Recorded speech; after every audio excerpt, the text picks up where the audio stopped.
नमस्कार दोस्तों, आप सभी का आपके अपने YouTube channel DL study classes के प्लेटफार्म पर बहुत बहुत स्वागत है।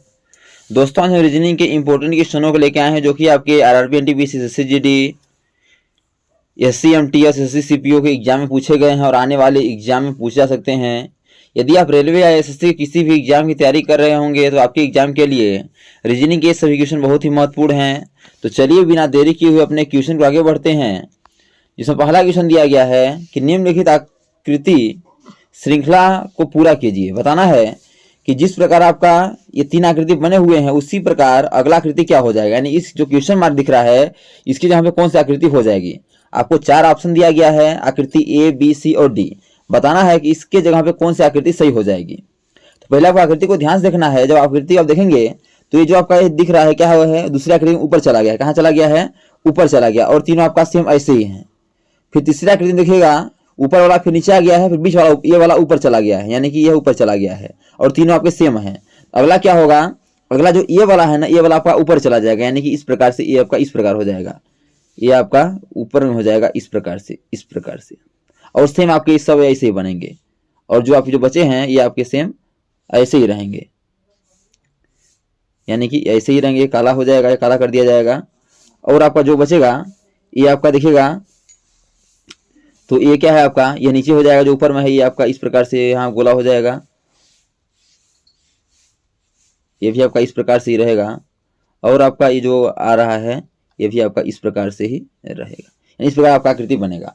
अब देखिए इस प्रकार किसमें दिख रहा है, देखेंगे तो आपका ये ऑप्शन नंबर डी में दिख रहा है, इसलिए इसका option number D correct answer हो जाएगा। अगला दिया गया है, यह क्वेश्चन आपका क्रम व्यवस्था से है कि निम्नलिखित शब्दों को सार्थक क्रम में व्यवस्थित करें। आपको प्लास्टर, पेंटिंग, नींव, दीवारें और छत यह दिया गया और बताना है कि सार्थक क्रम क्या हो जाएगा, यानी सबसे पहले क्या होगा उसके बाद क्या होगा। तो सबसे पहले आपका नींव पड़ेगा, यानी सबसे पहले क्या होगा, नींव पड़ेगा, और नींव का नंबर 3 है, पहले 3 कर देंगे। जब नींव पड़ जाएगा तो क्या बनेगा, हमारा दीवार बनेगा। क्या बनेगा? दीवार बनेगा। यह 4 नंबर पे 4 कर देंगे। जब दीवार बन जाएगा तो क्या होगा, फिर छत पड़ेगा, यह आपका नंबर 5 पे है, 5 कर देंगे। जब छत पड़ जाएगा तो क्या करेंगे, उसमें प्लास्टर करेंगे, ये हमारा 1 पे है, 1 कर देंगे। प्लास्टर हो जाएगा तो क्या करेंगे, पेंटिंग करेंगे, और ये आपका 2 पर है। तो क्रम क्या होगा, 3, 4, 5, 1, 2 होगा। अब देखिए 3 से केवल 2 ऑप्शन स्टार्ट है, तो ऑप्शन नंबर सी और आपका बी पहले से कट जाएगा। तो ऑप्शन नंबर ए देखते हैं, 3, 4, 1, 2, 5। तो 3, 4, 1, 2, 5 आपका गलत हो जाएगा, क्योंकि दिया क्या है 3, 4, 5, 1, 2। 3, 4, 5, 1, 2 आपका ऑप्शन नंबर डी में है, इसलिए इसका option number D correct answer हो जाएगा। अगला दिया गया है, यह क्वेश्चन आपका कैलेंडर से है कि यदि किसी महीने की 2 तारीख को सोमवार है तो उस महीने की 24 तारीख को कौन सा दिन होगा। बताना है, यदि किसी महीने की 2 तारीख को, 2 तारीख क्या दिया है, 2 तारीख को आपका दिन दिया है सोमवार, क्या दिया है, सोमवार दिया है। तो बोला है कि उस महीने में 24 तारीख को कौन सा दिन होगा। अब आपको पता होगा कि एक सप्ताह में 7 दिन होते हैं, और प्रत्येक 7 दिन बाद दिन क्या होते हैं, रिपीट होते हैं, यानी कि संडे के बाद पुनः 7 दिन बाद संडे आता है। तो प्रत्येक 7 दिन बाद क्या होते हैं, दिन हमारे वही दिन आते हैं, रिपीट दिन होते हैं। तो यदि हम +7 कर देंगे 2 में, क्या हो जाएगा, 9 होगा। 9 तारीख को फिर से क्या होगा, हमारा सोमवार होगा। क्या होगा, सोमवार होगा। फिर 7 करेंगे तो क्या हो जाएगा, आपका 16 हो जाएगा, यानी 16 तारीख को फिर से सोमवार होगा। फिर 7 करेंगे तो क्या हो जाएगा, यदि फिर हम 7 करते हैं तो क्या होगा, आपका यह 23 हो जाएगा, यानी 23 तारीख को फिर सोमवार होगा। क्या होगा, 23 तारीख को पुनः सोमवार होगा। अब पूछा क्या तारीख को, तो 24 तारीख को पूछा है। जब 23 तारीख तक पता चल गया है तो एक दिन और आगे बढ़ जाएंगे, तो 24 तारीख क्या हो जाएगा, आपका सोमवार का मंगलवार आता है, तो क्या हो जाएगा, आपका मंगलवार हो जाएगा। यानी कि यदि किसी महीने की 2 तारीख को सोमवार है तो उस महीने की 24 तारीख को मंगलवार होगा, और यह आपका ऑप्शन नंबर बी पर है, इसका option number B correct answer हो जाएगा। अगला दिया गया है, किसी घड़ी में 6:10 हो रहा है, यदि इसे दर्पण में रखते हैं तो प्रतिबिंब समय क्या होगा। तो जब भी आपको दर्पण प्रतिबिंब से क्वेश्चन पूछे, क्या करना है, पहले आपको जो आपका समय दिया गया है उस समय को 11:60 से घटा देना है। तो समय क्या दिया है, 6:10। तो 11:60 में से 6:10 को घटा देंगे, तो मिनट से मिनट आपका कटेगा, 60 मिनट में 10 मिनट जाएगा, बचेगा 50 मिनट। और घंटा, यानी कि 11 घंटे में 6 घंटे घटेगा तो क्या बचेगा, 5 घंटे बचेगा, यानी कि 5:50 हमारा करेक्ट आंसर होगा। और देखें तो आपका ये ऑप्शन नंबर बी पर है, इसलिए इसका option number B correct answer हो जाएगा। तो दोस्तों मैं आसानी पर विश्वास करता हूँ कि ये सभी क्वेश्चन आपको अच्छे समझ आ रहे होंगे।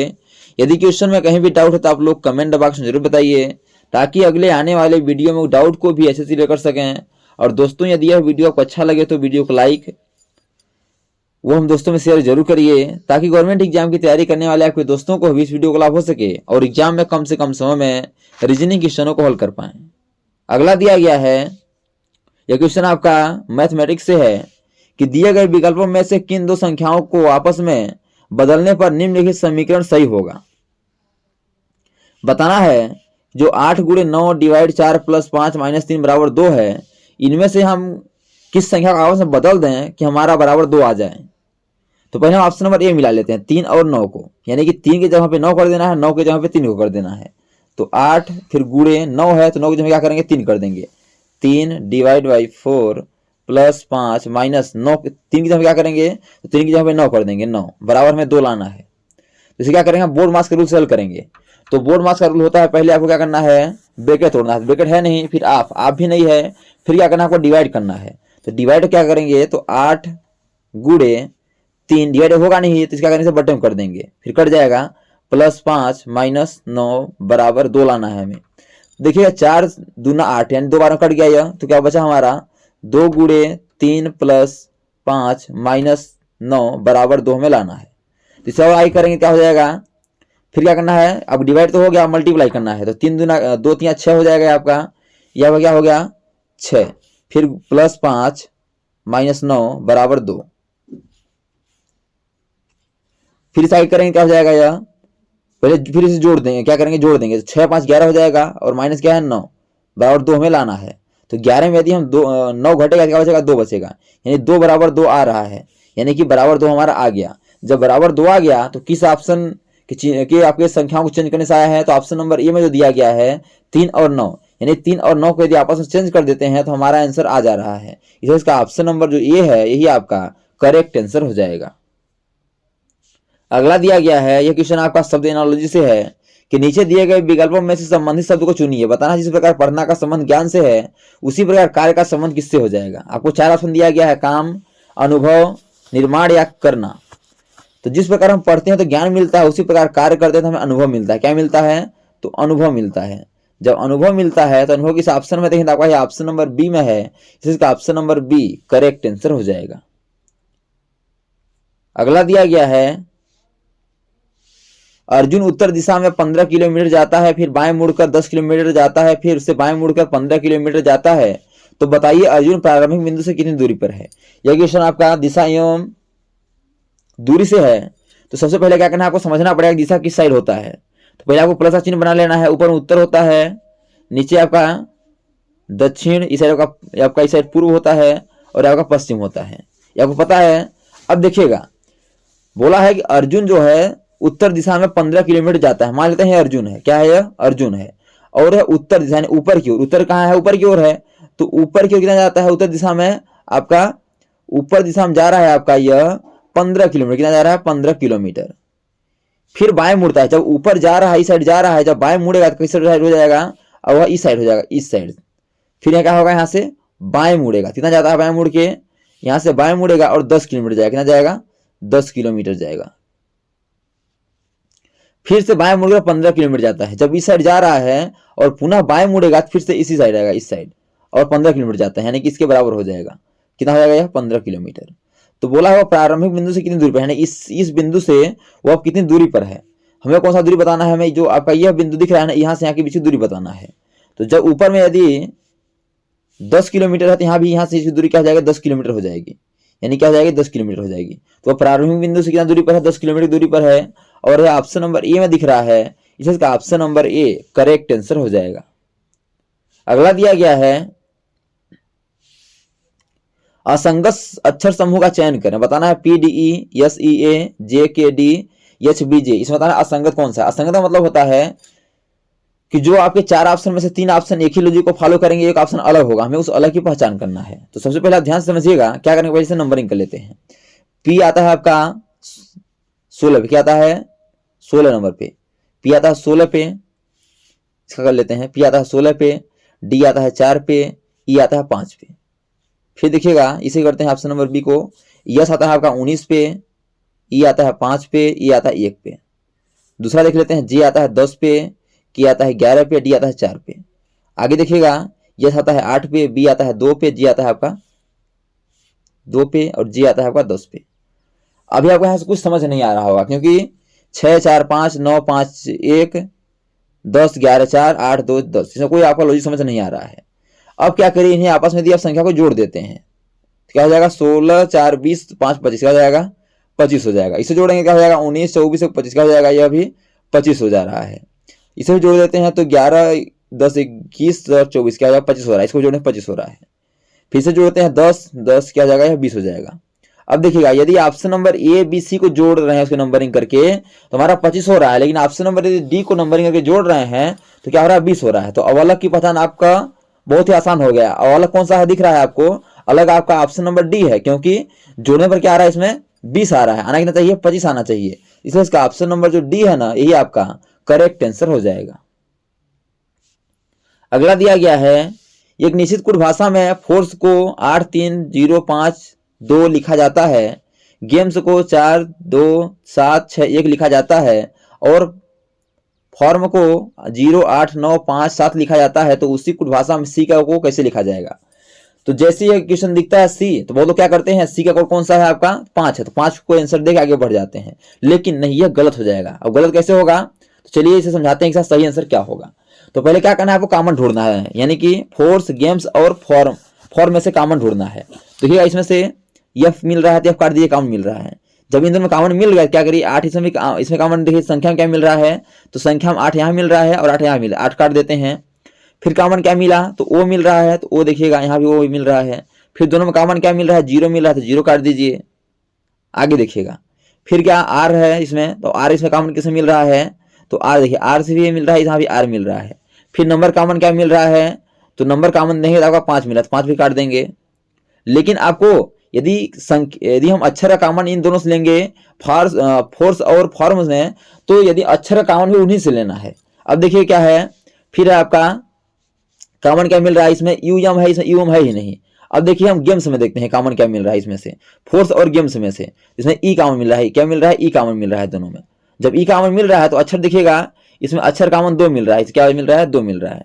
अब देखिएगा इसमें हमारा सी बचा है और सी के लिए कोड क्या बचा है, 3 बचा है, तो जो सी का कोड क्या हो जाएगा, 3 हो जाएगा। अब इस प्रकार से कॉमन निकाल के आप आंसर दे सकते हैं। जो ऑप्शन नंबर बी पर 3 दिया गया है वही आपका करेक्ट आंसर हो जाएगा। अगला दिया गया है कि नीचे दी गई श्रृंखला श्रेणी में प्रश्न चिन्ह के स्थान पर कौन सी संख्या होगी। बताना है 13 से 104, 104 से 52, 52 से 416, 416 से 208, 208 से 1664, अगला क्या होगा। तो आप इसे ध्यान से देखेंगे, संख्या बढ़ रही है फिर घट रही है फिर बढ़ घट रही है। जब संख्या बढ़ घट रही है क्या करना है, आपको एक संख्या का अंतर देख के हल करना है। यदि हम 13 से 52 जाते हैं क्या होगा, 13 गुणे 4 करने क्या होगा, 13 चौको 52 होगा। फिर 52 से हम यदि एक संख्या छोड़ते हैं क्या होगा, 208, इसका भी यदि 4 गुना करेंगे 208 हो जाएगा। तो यदि हम क्या होगा, हम 4 गुना कर रहे हैं, इसका भी 208 का भी 4 गुना कर दीजिए, क्या हो जाएगा आपका, यह 832 हो जाएगा। यानी इस क्वेश्चन मार्क जो हमें क्या होगा, 832 हमारा करेक्ट आंसर होगा। अब देखिए 832 ऑप्शन में देखें तो आपका ऑप्शन नंबर बी पर है, इसका option number B correct answer हो जाएगा। अब जो आप छोड़े उसको मिला सकते हैं, 104 से 416 हुआ है, इसका भी 4 गुना हुआ है, 416 से 1664 हुआ, इसका भी 4 गुना हुआ है। यदि आगे और पूछता आपसे, इससे भी आगे पूछता, क्या करना था आपको, फिर 4 गुना कर देते तो हमारा इसका भी आंसर आया था। लेकिन पूछा है हमारा केवल 832 से पूछा है, एक ही क्वेश्चन मार्क है, तो हमारा 832 करेक्ट आंसर हो जाएगा। अगला दिया गया है कि ये की पासे की स्थितियां दर्शाई गई हैं, संख्या 3 के विपरीत कौन सी संख्या होगी। बताना जो आपका 3 है ना, इसके विपरीत कौन सी संख्या होगी। तो जो आपका 2 पासा दिया गया, इसमें पहले कॉमन ढूंढिए। तो 3 और 6 दोनों में 3 और 6 क्या है, कॉमन है। जब 3 और 6 कॉमन मिल जाए तो जो आपका 2 और 5 बचा है, 2 और 5 क्या है, आपस में विपरीत हो जाएंगे, आपस में विपरीत हो जाएंगे। 2 का विपरीत 5, 5 का विपरीत 2 हो जाएगा। लेकिन जब आपसे जो कॉमन मिल गया उसी का विपरीत पूछते तो क्या करना है आपको, ये पहले आपको समझना पड़ेगा कि एक पासे में 1 से 6 तक के फलक होते हैं। जब 1 से 6 तक के फलक होते हैं तो इसमें दिख क्या नहीं रहा है, तो देखिएगा 3 6 5 3 2 6 दिख रहा है, इसमें 1 और 4 नहीं दिख रहा है। जो 1 और 4 नहीं दिख रहा है ना, वही क्या होगा, 3 और 6 का विपरीत हो जाएगा। लेकिन यह फिक्स नहीं कहा जा सकता है कि 3 का विपरीत 1 होगा कि 4 होगा। यानी कि 1 और 4 में से कोई एक होगा। अब देखिए यह 1 और 4 किस में दिया गया है, तो ऑप्शन नंबर सी में दिया गया है, इसका option number C correct answer हो जाएगा। अगला दिया गया है कि नीचे दिए गए विकल्पों में से संबंधित संख्या को चुनिए। बताना जिस प्रकार 2025 का संबंध 45 से है, उसी प्रकार 3025 का संबंध किससे हो जाएगा। तो सबसे पहले आपको समझना पड़ेगा कि 2025 का संबंध 45 से किस प्रकार है, जिस प्रकार 2025 का संबंध 45 से है, उसी प्रकार 3025 का भी निकाल लेंगे। यदि इन्हें आपस में जोड़ देते हैं क्या हो जाएगा, ध्यान समझिएगा, इन्हें आपस में जोड़ देते हैं तो ये हो जाएगा आपका 2 2 4, ये आपका हो जाएगा 9 का हो रहा है, 9 हो रहा है। जब 9 हो रहा है तो गुणा 5 कर देंगे, 9 5 45 हो जाएगा। उसी पर ऐसे भी जोड़ देंगे क्या हो जाएगा, 5 5 10 हो जाएगा। यानी 10 को 5 से गुणा करेंगे हो जाएगा 10 5 50 हो जाएगा। लेकिन 50 किसी ऑप्शन में नहीं है, यानी कि इस लॉजिक से हमारा आंसर नहीं आएगा। अब क्या करेंगे, आपको जब इस लॉजिक से आंसर नहीं आ रहा है तो आप देखेंगे कि जो आपका 2025 है ना, किसका स्क्वायर है। तो यदि हम 45 का स्क्वायर करेंगे तो हमारा 2025 हो जाएगा। यानी 45 का स्क्वायर क्या होता है, 2025 होता है। जब 45 का स्क्वायर 2025 होता है, उसी प्रकार हमें देखना है कि 3025 किसका स्क्वायर है। तो 3025 है ना आपका 55 का स्क्वायर है। किसका स्क्वायर है, 55 का स्क्वायर है। तो अब जो आपका 55 है ना, वही आपका करेक्ट आंसर हो जाएगा। और ये आपका ऑप्शन नंबर ए में है, इसका option number A correct answer हो जाएगा। तो दोस्तों thanks for watching this video. यह वीडियो आपको कैसा लगा कमेंट बॉक्स में जरूर बताइएगा। और इसी प्रकार के ऑल गवर्नमेंट एग्जाम में पूछे जाने वाले GK, GS, math, reasoning, Hindi, current affairs और लूसेंट संबंधी क्वेश्चनों पाने के लिए हमारे यूट्यूब चैनल को लाइक, शेयर, सब्सक्राइब कर बेल आइकन को प्रेस करना भूलिएगा, ताकि जब भी न्यू वीडियो अपलोड हो सबसे पहले नोटिफिकेशन तक पहुंचे। तो आज तक के लिए इतना ही, मिलते हैं नेक्स्ट वीडियो में। तब तक के लिए जय हिंद, वंदे मातरम।